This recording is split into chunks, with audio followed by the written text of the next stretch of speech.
Okay, welcome everybody. Thanks for joining us today. So today we'll be running through a bit of a cybersecurity awareness webinar.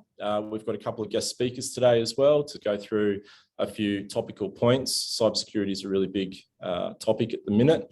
And so, yeah, I just want to thank you all for joining us today. It's fantastic.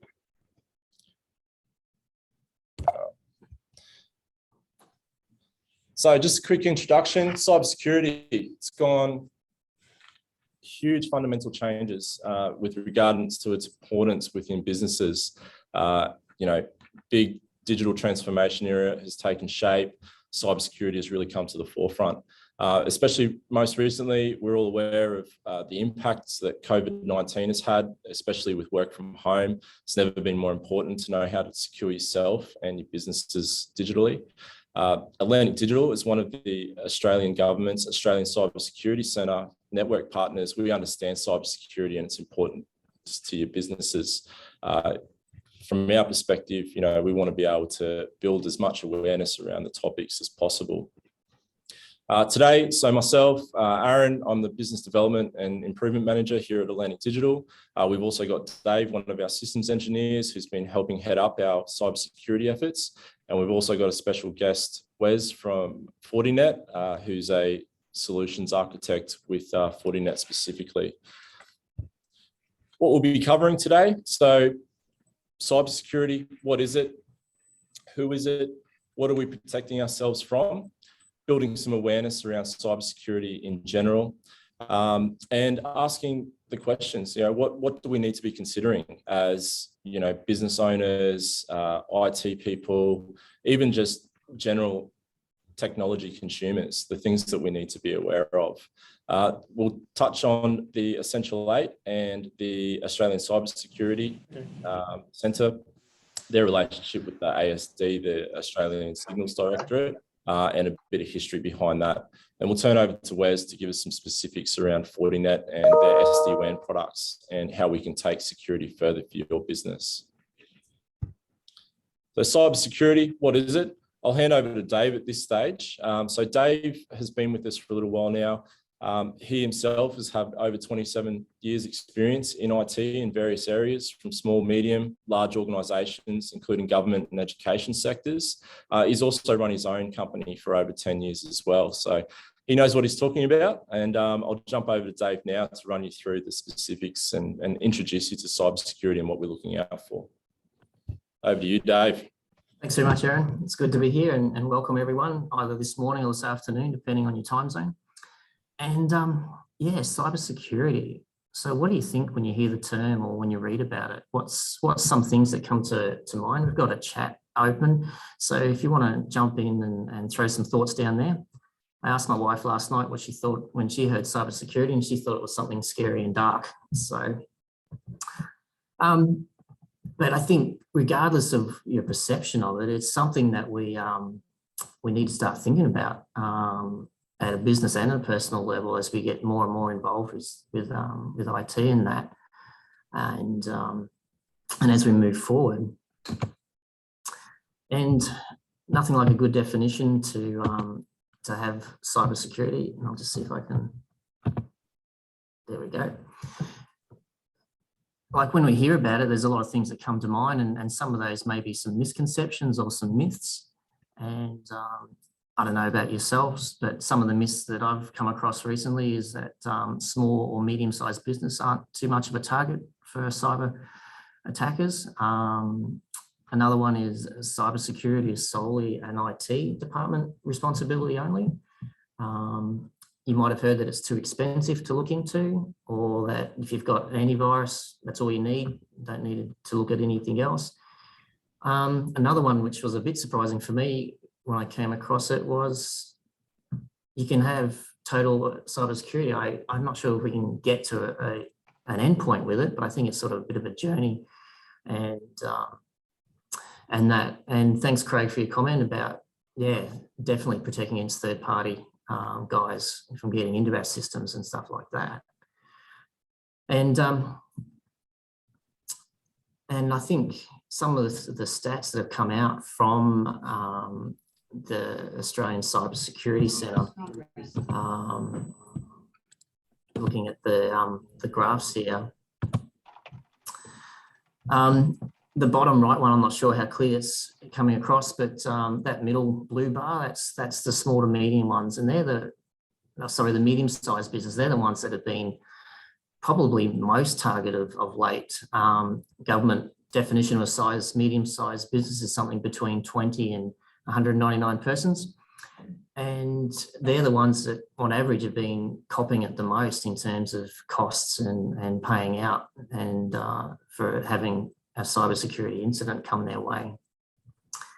Another surprise for me was seeing Queensland at the top of the list. We've had the most cybersecurity incidents in the last financial year.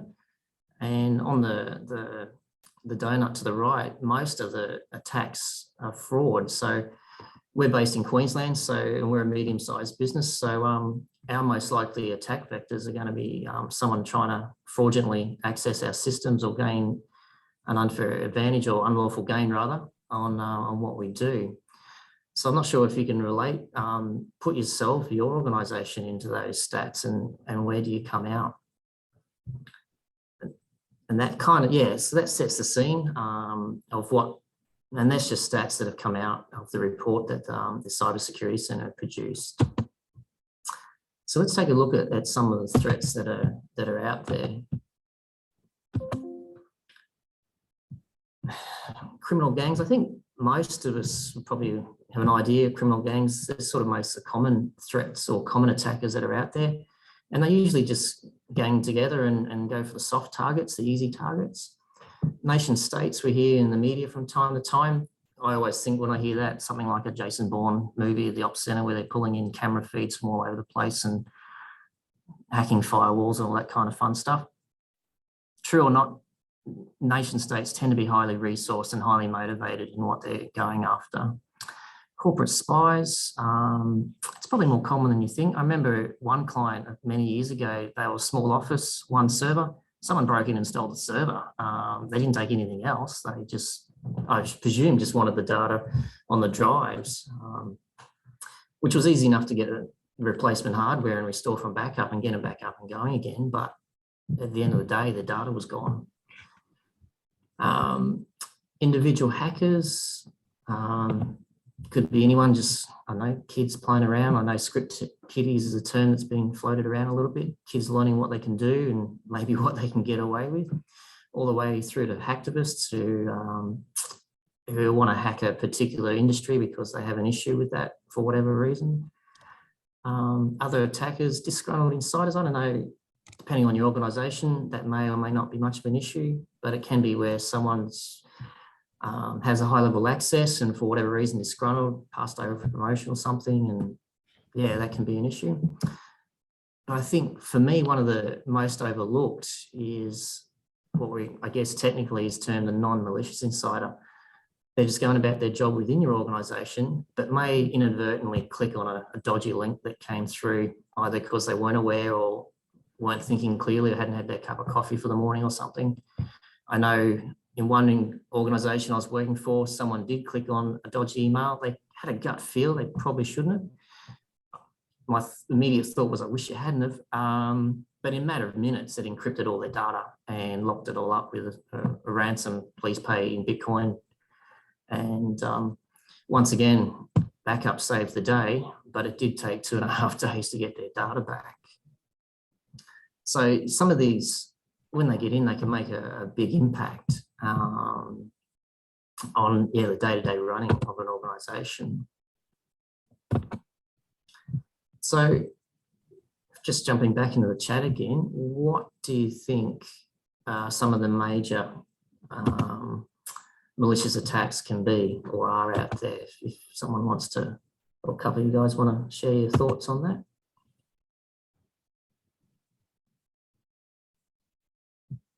I think I've gone too far.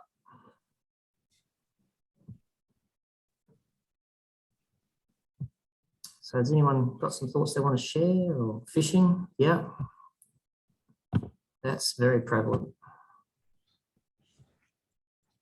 Bring your own. Yeah, that can open up. Ransomware. Yeah, ransomware tops the list quite a bit. Yeah, it's certainly one of the most popular, isn't it, really? But phishing, I think in particular, sticks out in my mind. You mentioned before non-malicious insiders, and I've got a story. This is quite recent actually, where a young lady had just started with one of the organisations that we're familiar with, and she received an email that looked like it was from the CEO, asking her to run down to the shop and grab some iTunes cards. I think it was a couple of $1,000s worth of iTunes cards. And being young, being new, wanting to make a good impression, wasn't going to question the direction of a CEO, all the way down to JB Hi-Fi, had all the cards there ready to go. Just when she was about to swipe the credit card, she sort of thought, maybe I should double check this. It was a quick call back to the office and finds out that, it was completely fake. But yeah, that's where that cyber awareness and just the general awareness sort of comes into it, and people not intending to be malicious, can be one of the most dangerous attack vectors within your own organisation. Yeah, and it's, I guess, on the list that we've got in front of us, the social engineering aspects, just trying to manipulate people into either giving up confidential information or funds in this case. eSIM fraud, yeah, that's a whole new level, which can also be used in social engineering and phishing aspects. Phishing, I don't know how many people have had an SMS in the last week or even today, you have a package and a link that looks something like an alphabet soup. That seems to be only on the rise, and partly because it is one of the most effective ways that attackers gain access into your organisation. Malware, malicious software, most of us are familiar with viruses and Trojans and spyware and things like that. And ransomware, yeah, that's nasty stuff. It's someone's written a program that'll lock your data up, encrypt it, and then hopefully if you pay the ransom, you get the key, but there's no guarantees with that. I was reading a stat that something like 2/3 don't get their data back, even if they do pay the ransom. So there's no guarantees there either. So for me, I don't know if anyone else has found the supply chain attack vector.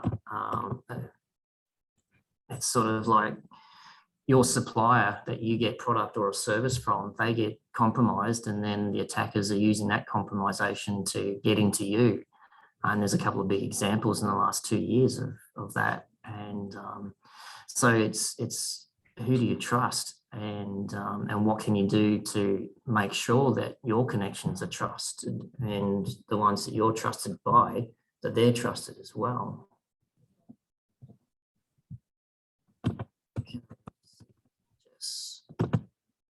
So some of the things to consider about, sorry, I've lost my spot. Sorry about that. So we've just had a quick overview of what's out there and how they're coming at us. But some of the questions that we can ask ourselves today, and whether you've got a lot of experience in cybersecurity or you're just looking into it and getting started. As we've mentioned, the webinar itself, we're about awareness of what's out there and what are some of the things that are quite simple to do, at least to start bolstering our defense posture, our security. And I think with looking at the questions on the screen there, if we had a major disaster and we lost all our data, how would we recover from that? Could we recover from that? I was reading a Gartner report recently that of all the businesses that have a major data loss incident, only 6% are still in business 2 years later, and that's really huge. So yeah, how would you go? What security do you have in place now, and what is something that you could start implementing today that would just make it a bit harder for the guys to have a go at you? So we're sort of looking at this as not to sort of create fear, uncertainty, and doubt, but it's just to sort of start a conversation, get you thinking about, okay, well, what can we do? Where can we go?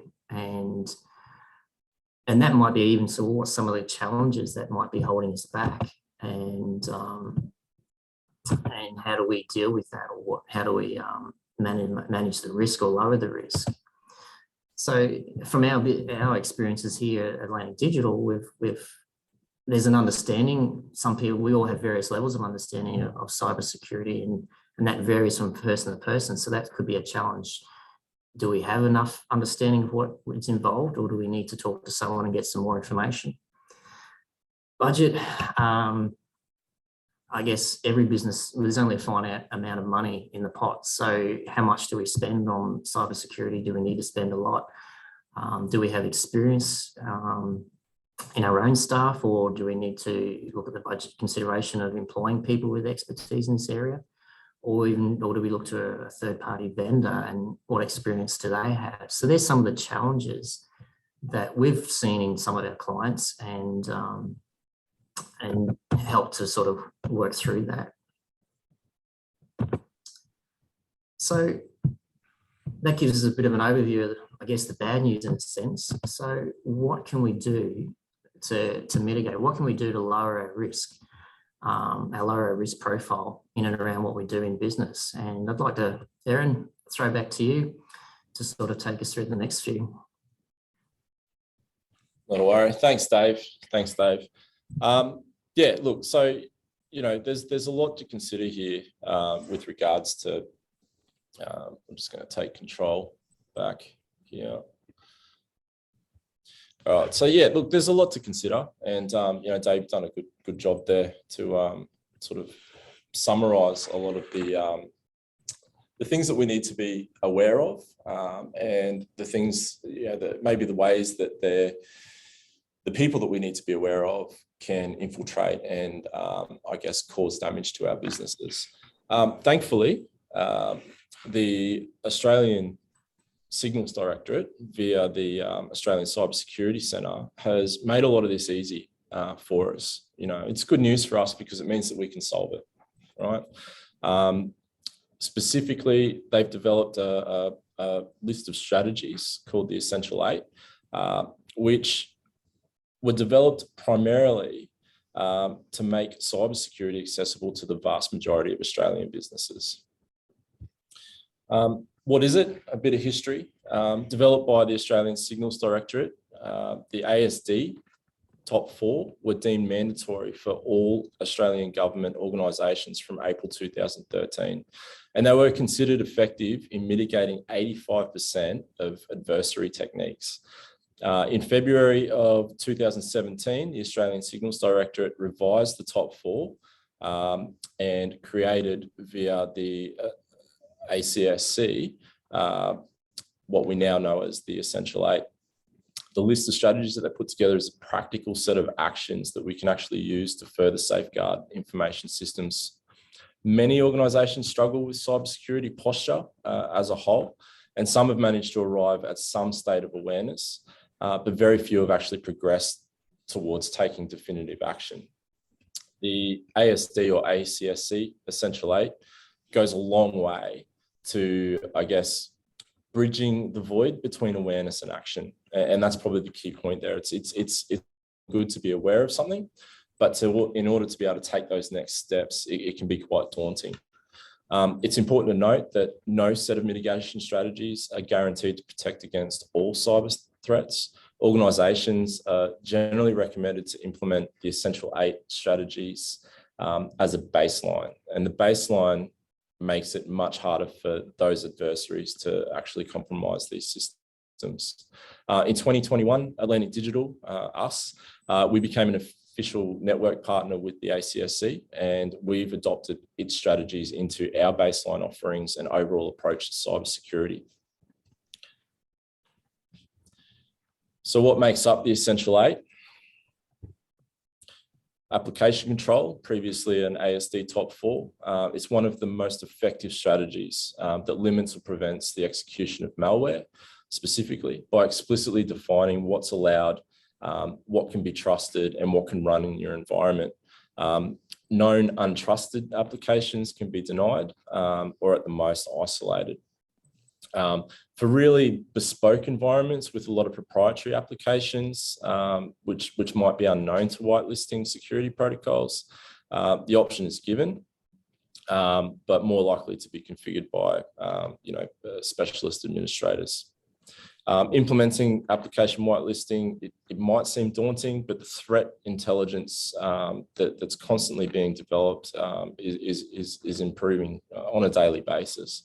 And the software available for these types of controls, they remain flexible enough to include in-house applications and exclude those apps that might contravene security policies, even if they are trusted. So it can be really, really effective. Application updates, again, an ASD top 4. Fundamental issue with technology is human error. Apps that are rushed to market might be produced specifically to meet a need or deliver a service or cash in the latest internet craze. We see that all the time. And companies just can't afford to waste time looking for every little bug.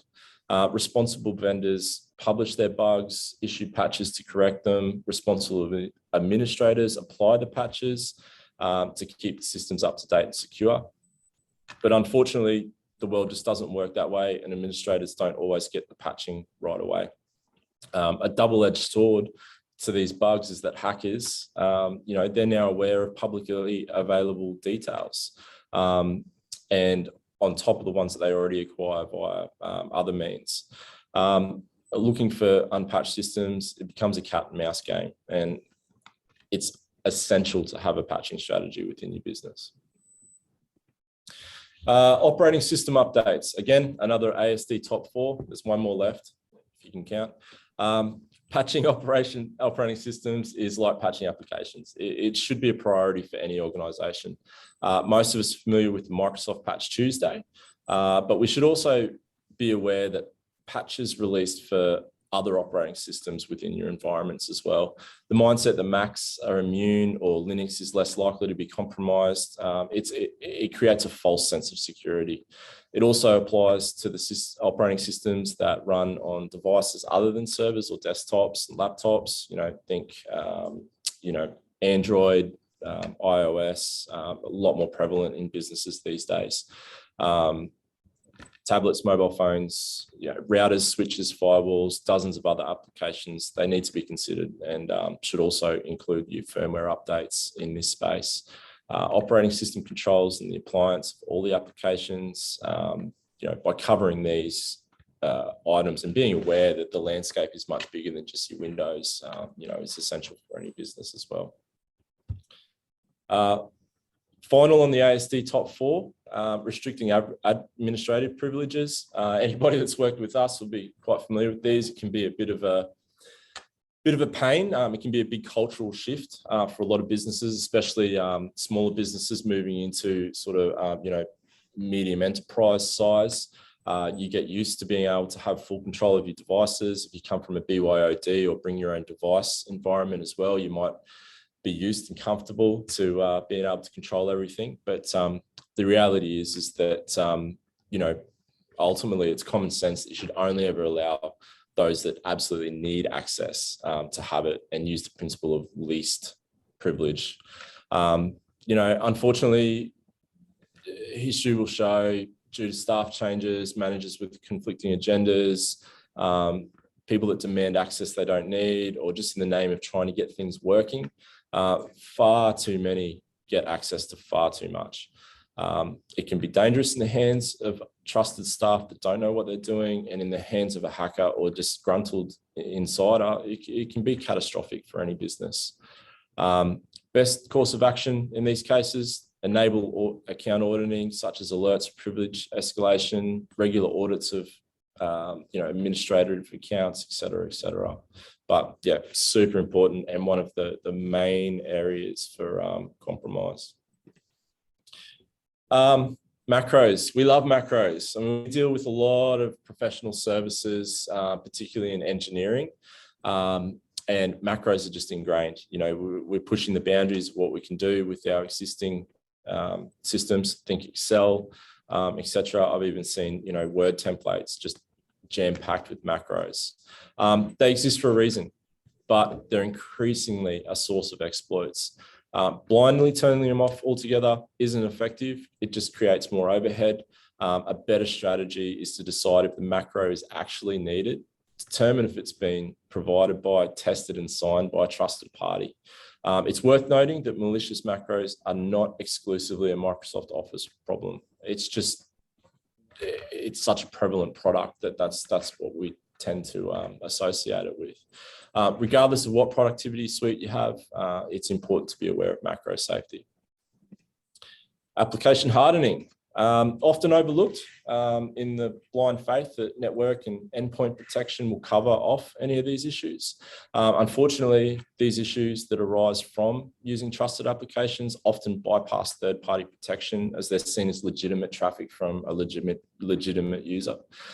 Keeping your applications patched to the latest stable version, disabling unused features, managing user authentication for application, excellent place to start.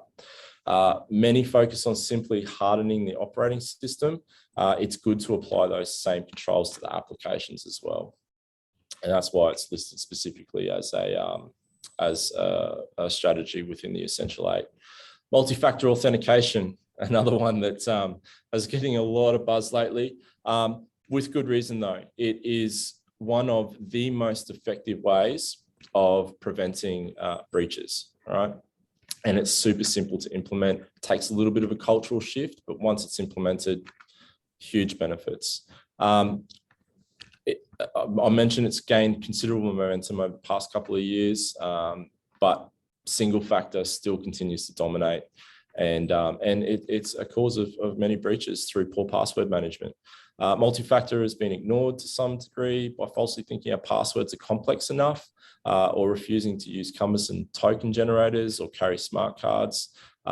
Everyone's got a phone these days, perfect way to do it. Modern MFA, it can use a combination of easy to use secondary factors. You can use applications, SMS codes, just to name a few. And many of you will be aware of physical 2FA. So we've got biometrics, there's Windows Hello with facial recognition, fingerprint scanners, etc. So it's becoming a lot more accessible. Finally, this has been a credo for Atlantic Digital for as long as I've been here. I've been here for over 12 years. And, internally, we've always said you're only as good as your last backup, right? Daily backups have been around for as long as we've had data to actually back up. Tapes, floppy disks, if you remember those, CDs, DVDs, they're going the way of the Romans as well, aren't they? Removable storage, cloud, secondary data centers. We've never been lacking for options to actually back up our data. Applications have been around for just as long to back up your information, and even something as simple as a file copy is better than nothing.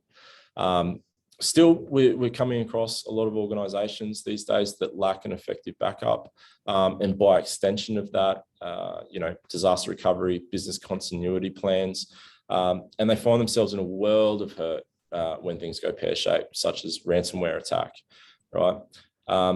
Any cybersecurity strategy must address your recovery time objective, RTO, or how soon you need to be back in business, basically, and a recovery point objective, or how much data you can tolerate losing from the last backup, something that's quite often overlooked, through these types of exercises. There's a lot of choices, and there's a lot of cost-effective methods available. Ultimately, as harsh as it might sound, there's no excuse for not having a solid backup strategy. Look, that's the Essential 8. I mean, you can see there where we've had the ASD top 4. They've expanded on it with the macro settings, application hardening, multi-factor authentication, and backup. Some of these things might seem like common sense. Some of these might seem like too hard to go into. There are strategies for the implementation of the strategies. And ultimately, by implementing or starting your journey of actually implementing the Essential 8 strategies within your business, you're taking proactive steps towards ensuring that your cybersecurity defenses are tuned to maximize or minimize, I should say, and mitigate cybersecurity incidences affecting your business. And that's the core of cybersecurity. You need to be proactive, right? Be proactive, follow industry best practices. it can save you time, money, lost data in the event of a cyber attack hitting your business. It's also important to bear in mind that ASD mitigation strategies mean different things to different people, but there's a noted consensus on these essential 8, and enough to warrant even the ACSC themselves deeming that the essential 8 overall. Mandatory or not, developing an E8 strategy is just good practice for your organisation, and it can be more cost effective in terms of time, money and effort than actually having to respond to a large scale cybersecurity incident. We've seen ransomware attacks hit businesses and within minutes, entire data drives being encrypted. A lot of the times, we rely on backups as a means for recovery. And in most cases, you can recover within, in some cases within minutes, worst case within hours.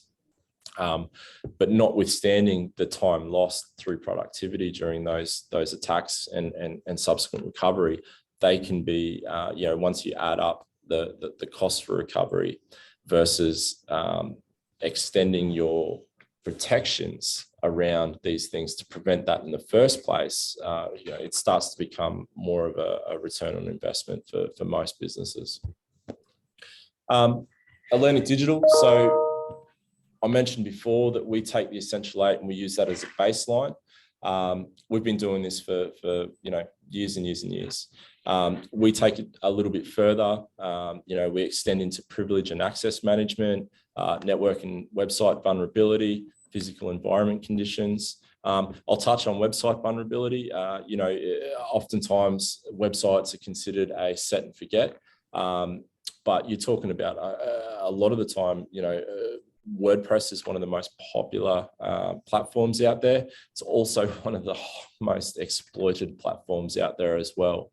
I wouldn't expect that all web developers be cybersecurity experts. I think that's an unfair expectation. But sometimes in order to do things right, it means using the latest patched products, and that can actually get in the way of deliverables. So it all becomes a bit of a weight thing.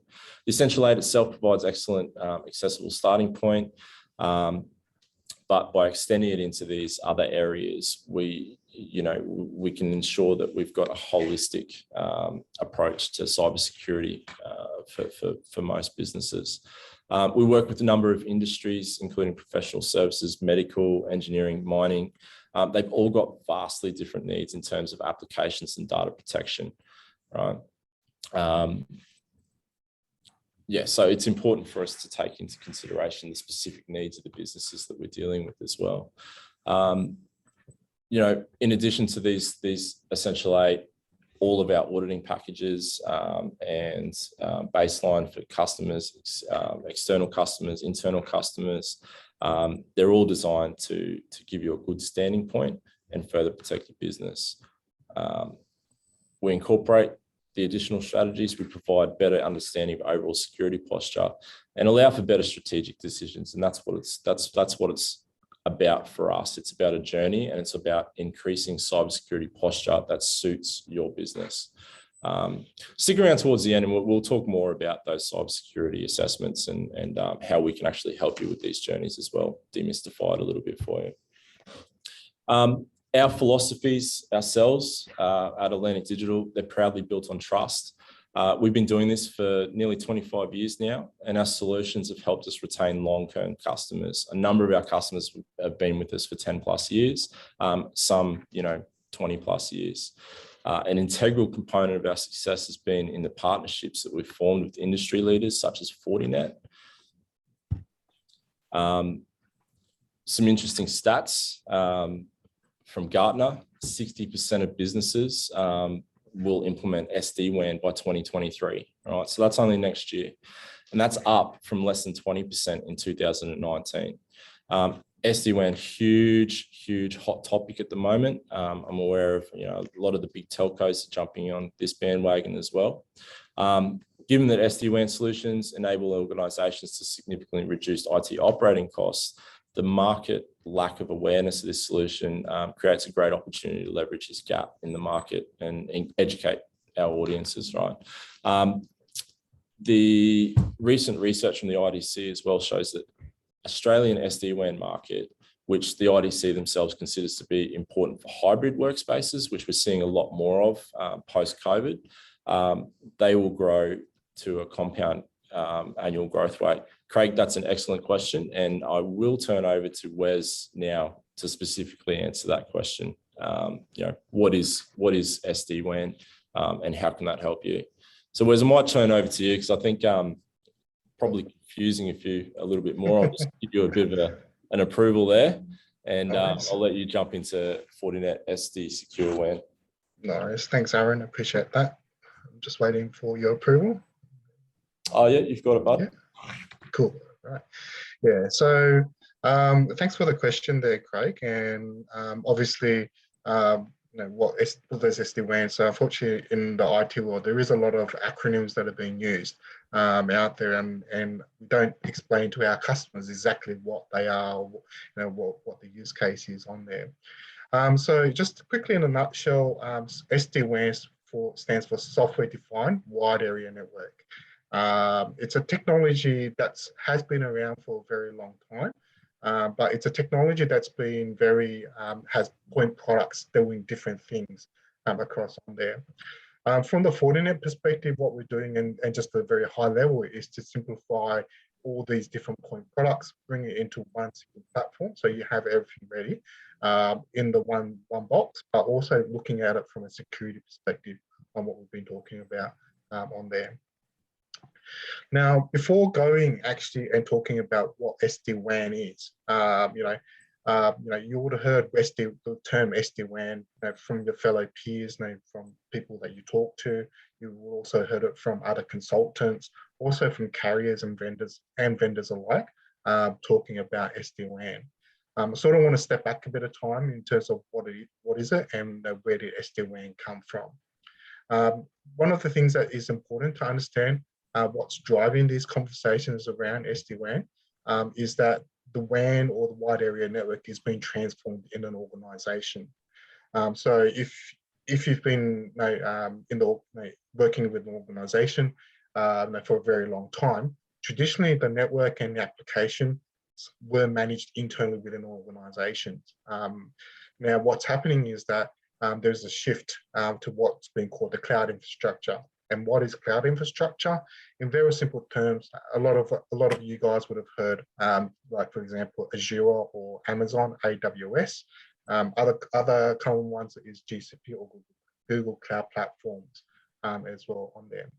Now, what's happening is that these traditional networks that you have in an organization are now being amalgamated into this one big giant network where your application or your data traditionally was available inside your network, but it's now also available on the cloud across on there. So if we look at some of the statistics, what's happening today is that we see nearly 80% of organizations have moved over to some form of cloud infrastructure across on there. And nearly just over half of these organizations that have adopted these cloud platforms are using multiple different cloud platforms. So the two common ones that you'll hear these days is Azure and Amazon cloud platforms that are being utilized by a lot of organizations on there.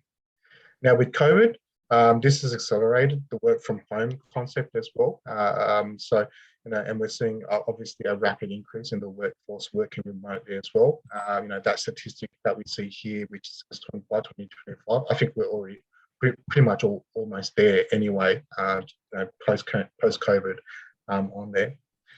Now, what does this mean to an organization? So basically what this means is that the current architecture or the network infrastructure of accessing your applications and your data via the data center on your corporate network is not the best or ideal solution in place on there.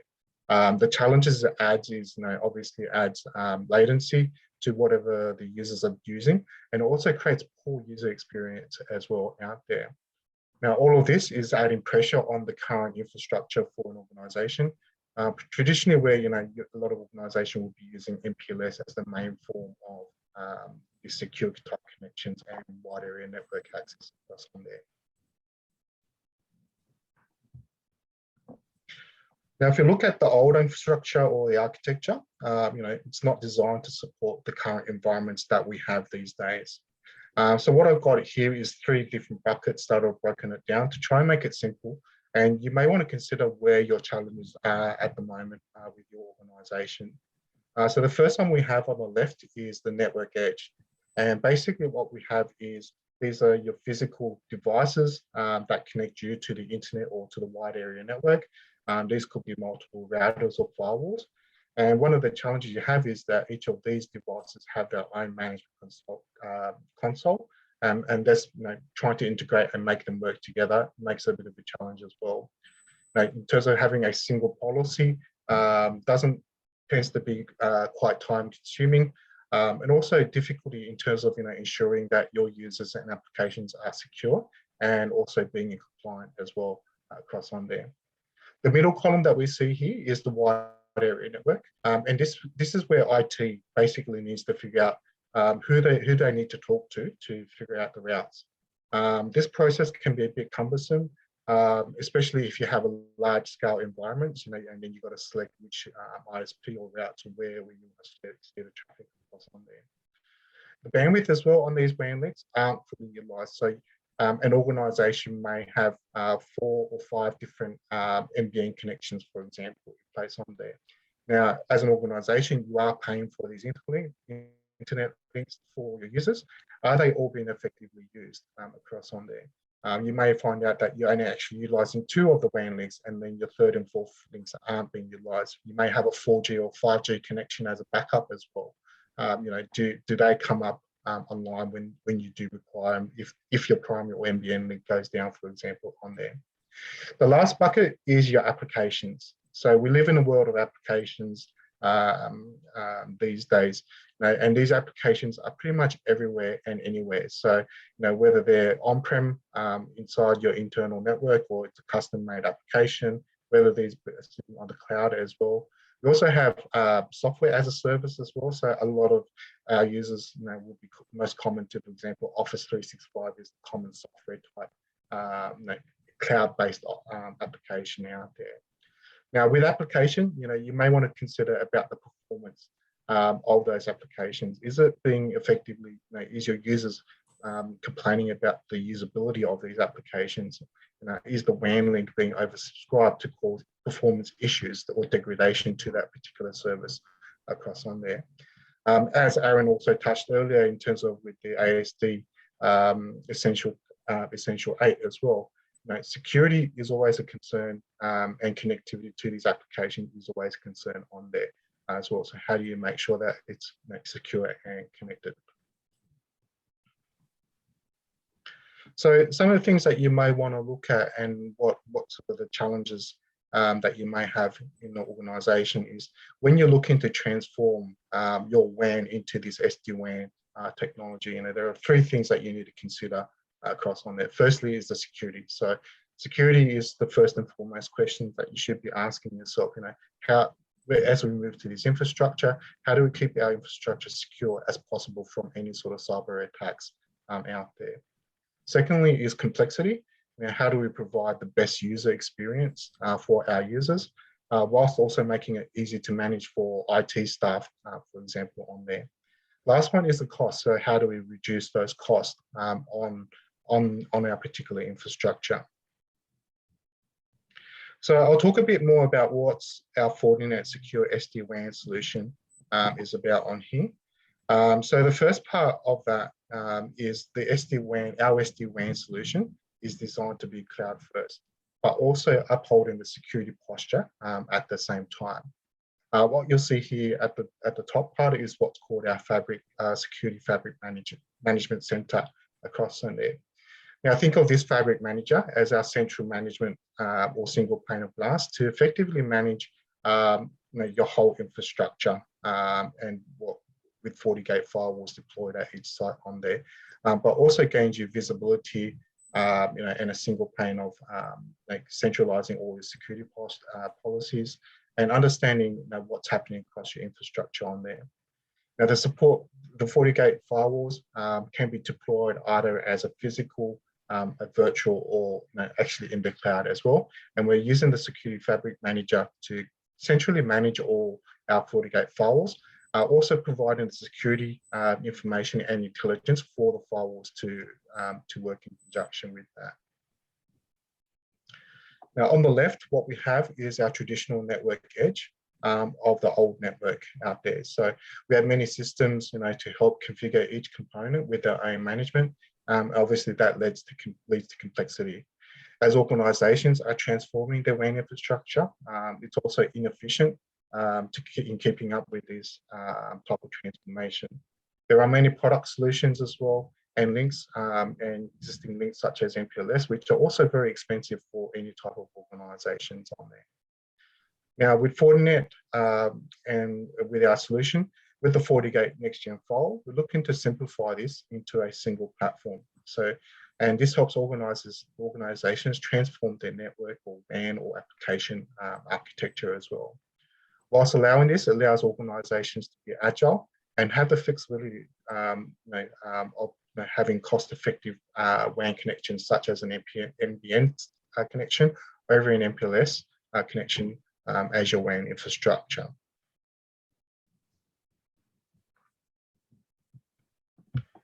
So in terms of the use cases, we offer 3 types of use cases for our LAN edge.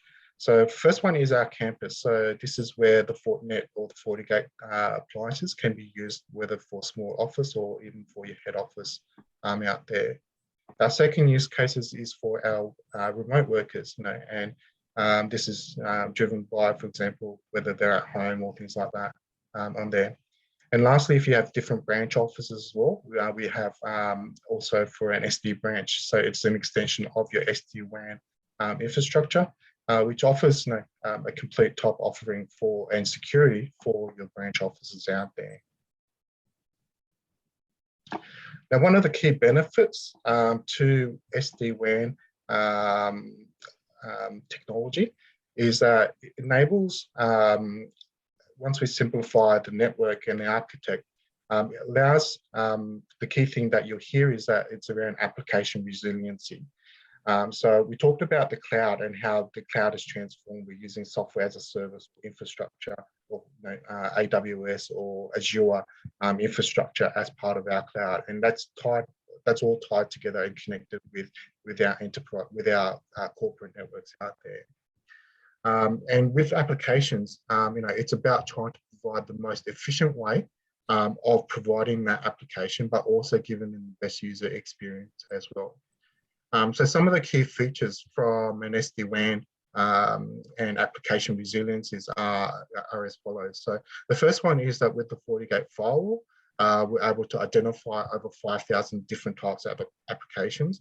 Any new applications that are being released out there, obviously we're continually adding new ones in there. Aaron also touched on this around application control as well. So we have the ability to control and block any of these unwanted applications on your network as well. So for example, if there's any sort of peer-to-peer network or applications on your network, we have the ability to say, block that type of particular application out there. Obviously, we also can define security policies as well, based on users and also applications, and have the ability to intelligently steer that traffic as well, utilizing the multiple different WAN links on there. You can utilize different WAN connections as well. So you could, from an MPLS type infrastructure, you can use your NBN connection, you can use it with 3 different telcos. You can also have your 4G or 5G connection as part of that SD-WAN infrastructure out there. And lastly, it's think of this as smart routing and steering of applications. We can base that decision based on, for example, the WAN performance as well. So if someone's using a internet connection and they're downloading something, for example, if they're downloading a movie where they shouldn't be, but that's impacting the performance of everyone else. If you've got additional WAN links, we have the ability to route that traffic accordingly to a better link where there's not much traffic and it's better performance to help improve the user experience across there. So in terms of the branch drivers, we're allowing organizations to be more agile with their networking users, also being able to improve user experience for the cloud, also to simplify the management as well and reducing the operation costs with the internet links out there. And lastly, we're trying to reduce your security risks with our solution here as well. As a quick summary, from all this, the three key things that I want you guys to take out of this is that we do want to improve the quality of experience for both your users and IT as well. And this way we do this is by ensuring the applications are available and also improve the user experience as well for an organization. Secondly is to help you with your network and security convergence as well. So being able to apply consistent security policies, simplify your architecture, also making your deployments much more easier as well, and reducing the time to actually deploy something, from days, maybe a week or so, maybe down to a day or something like that as well out there. Lastly, we want to ensure that you have efficient operations across your WAN and also your cloud edge, but allowing a scalable and management and also visibility as well. So being able to centrally manage all these appliances that, as you build your WAN across on there. Now, Atlantic Digital, obviously they can help to provide an assessment of your current environment and help you with your transformation with SD-WAN and also security over here. So I'll pass it back to you, Aaron. Thank you for your time. Awesome. Thanks very much, Wes. No, that was brilliant. I'll just grab control again. It's fantastic. So thanks, Wes. I think what particularly stands out, obviously there's a lot to take in from that perspective, but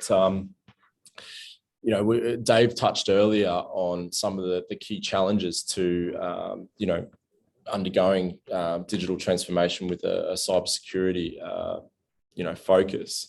And I think a few of the key points there were budget, experience, etc. And products like SD-WAN can really help with that, reducing those costs to make it more accessible, and the simplification removes the heavy load or requirements around experience and so on and so forth as well. So that's the key thing. It's about piecing all these things together and understanding. What now?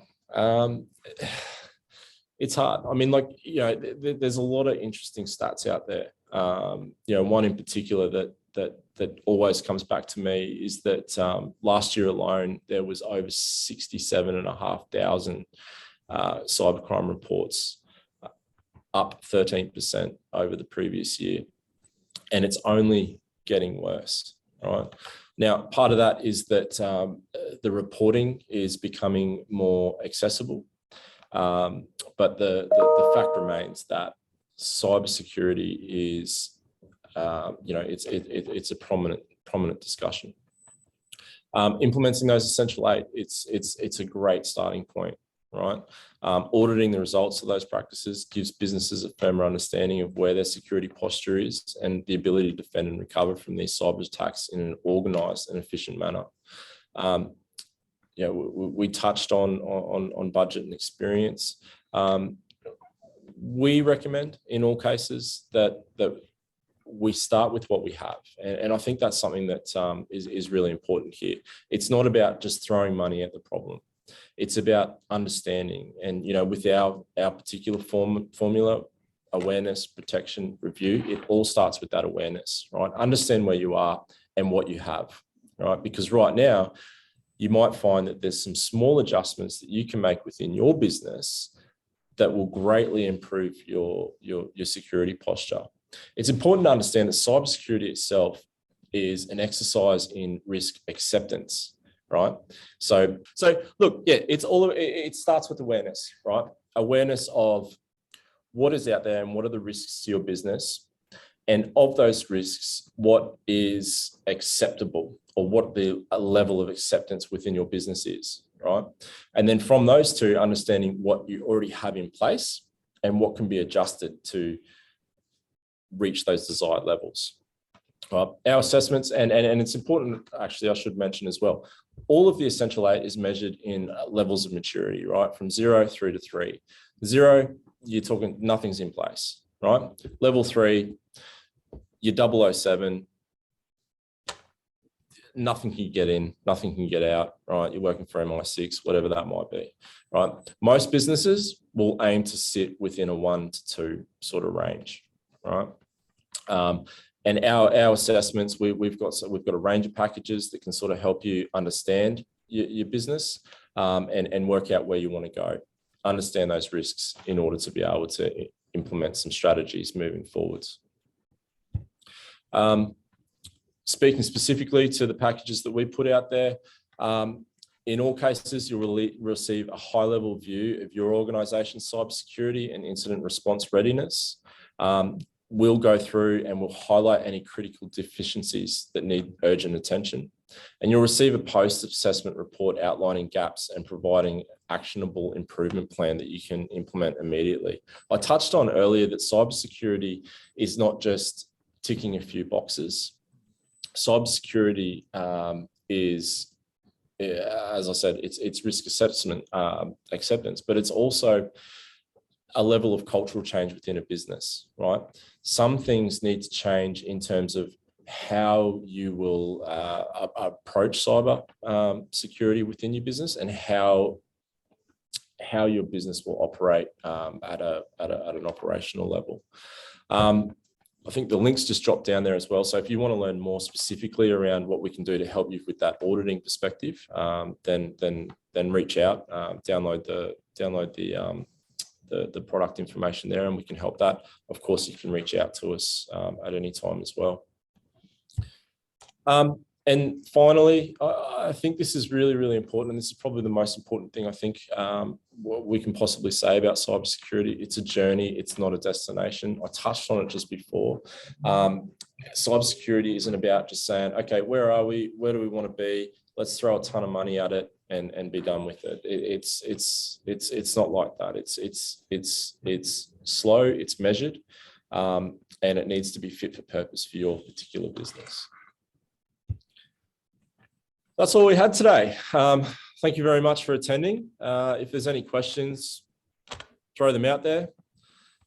Chat's even putting it out. Obviously, we'll make this available as a recording that we can shoot out, and we'll follow up with any attendees to see if there's any specific questions that you might not feel comfortable about asking right now.